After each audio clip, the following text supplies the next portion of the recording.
عملت لخطيبي سحر يبقى زي الخاتم في صباعي، وفعلا بقى يسمع كلامي وما يتنيليش كلمة، ويتمنالي رضا أرضى، وما يقدرش يقولي لا. انا عملت السحر ده لسبب، انا عارفة ان هو حرام، بس بعد السبب اللي انتوا هتسمعوه دلوقتي هتعرفوا اللي انا عملته حلال. هو غلط معايا وكان عاوز يسيبني ويقول لي اصلا انا ما باخدش واحده لمستها، وانا عشان كنت بحبه سلمته نفسي.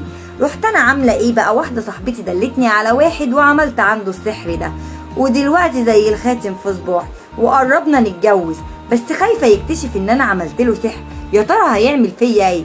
ويا ترى اللي انا عملته ده حرام ولا حلال عشان باخد حقي منه؟